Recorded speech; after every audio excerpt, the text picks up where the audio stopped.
আমাদেরকে বাদ দিয়ে নির্বাচন করবে। আওয়ামী লীগ তো নির্বাচন করতে চায়, বিএনপির মতো তো আওয়ামী লীগ নির্বাচন বর্জন করার কথা বলেনি কখনো।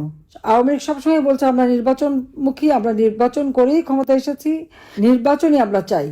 আমরা বিএনপির মতো নির্বাচন তো আর বর্জন করতে চাই না, কিন্তু আমরা যাতে নির্বাচন করতে না পারি, একদিকে আমাদের নিবন্ধন বাতিল, অপরদিকে আমাদের বিরুদ্ধে মামলা দিয়ে নির্বাচনে অযোগ্য ঘোষণা করা। কারণটা কি?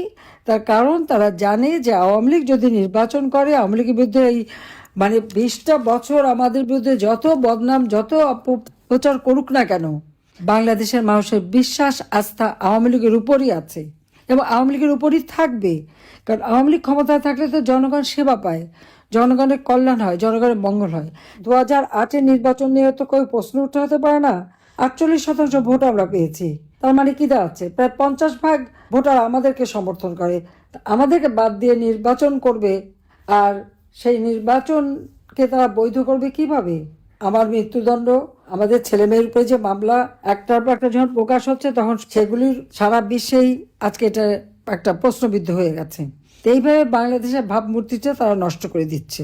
তাই আমি আপনাদেরকে বলবো, নিজ এলাকায় কি কি উন্নয়ন আমরা করেছি সেটা জনগণের কাছে তুলে ধরেন, এবং সেই সাথে সাথে আমাদের মেয়েরা যেন প্রত্যেক ঘরে ঘরে যে বাংলাদেশের উন্নয়নে আওয়ামী লীগের যে অবদান এবং বাংলাদেশ থাকতে নারী ক্ষমতায়ন বা নারীর নিরাপত্তা নিশ্চিত করেছে, তরুণ সমাজের কর্মসংস্থান ব্যবস্থা করেছে, এসব বিষয়গুলি, ছাত্রছাত্রীদের শিক্ষার সুব্যবস্থা করেছে, চিকিৎসা সেবা মানুষের দৈর্ঘ্যে পৌঁছে দিয়েছে, সামাজিক নিরাপত্তার মাধ্যমে প্রত্যেকটা মানুষ যেন অন্তত খেয়ে পরে শান্তিতে থাকতে পারে সেই ব্যবস্থা করেছে।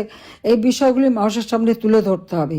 কারণ আওয়ামী লীগ জনগণের সেবক, আওয়ামী লীগ আসলে জনগণকে দেয়, আর বাকি যারাই এসেছে তারা নিজের লুটপাট করতে ব্যস্ত। এখন ইউনূস সাহেব তো তার টেলিকমিউনিকেশনের টাকা থেকে শুরু করে সব টাকা কীভাবে বিদেশে পাচার করবে সেই তালে আছে।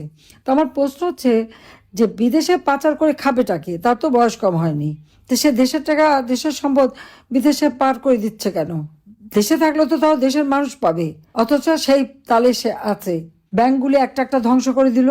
যে ব্যাংক, বেসরকারি ব্যাংক দিয়েছিলাম, প্রতি বছর 2-2.5 লাখ তরুণ নতুনভাবে চাকরি পেত।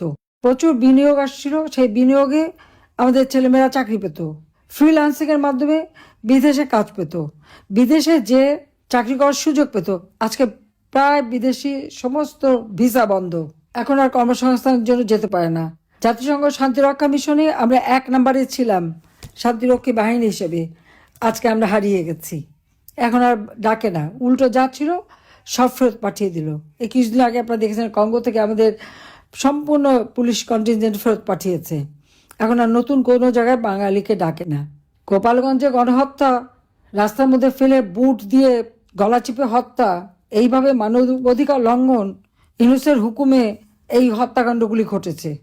অন দ্য স্পট গুলি করে 4 জনকে হত্যা করে ফেললো, আর সেই সাথে ছাত্র সহ, আর পরে আরও 2-3 জন মারা গেছে। এখনো কয়েকজন আহত অবস্থায়, তাদের যে কোনো সময় মৃত্যু মুখে। হাজার হাজার নেতাকর্মীকে গ্রেপ্তার করেছে। গোপালগঞ্জে কারাগারে জায়গা হয় না বলে বাগেরহাট, পিরোজপুর, মাদারীপুর, যশোর বিভিন্ন কারাগারে রেখেছে। প্রত্যেকের বাড়ি বাড়ি যে হামলা, নির্যাতন, সারা বাংলাদেশে এইভাবে নির্যাতন চলছে। তারপর আমি বলবো যে জনতার শক্তি বড় শক্তি। কাজে এই বারবার বসে বসে মান্নাকে সকলে এক হয়ে, ঐক্যবদ্ধ হয়ে যার যা কিছু আছে তাই নিয়ে রুখে দাঁড়ান। তারা সন্ত্রাসীদের হাতে অস্ত্র আছে, অস্ত্রতে মানুষকে পরিচালনা করতে হয়, কিন্তু মানুষ যখন খেপে যায় তখন এই অস্ত্র কাজে লাগে না। তার জন্য আপনাদের সবাইকে এখন এক হতে হবে। এক হয়ে মাঠে নামতে পারলে আপনারা আবার এই বাংলাদেশ ফিরে পাবেন এবং বাংলাদেশ আবার উন্নত সমৃদ্ধ হবে। আমি আছি আপনাদের পাশে, আপনাদের পাশে থাকব। আমি সবাইকে বিজয় দিবসের শুভেচ্ছা জানিয়ে আমার বক্তব্য শেষ করছি। খোদা হাফেজ। জয় বাংলা, জয় বঙ্গবন্ধু। বাংলাদেশ চিরজীবী হোক।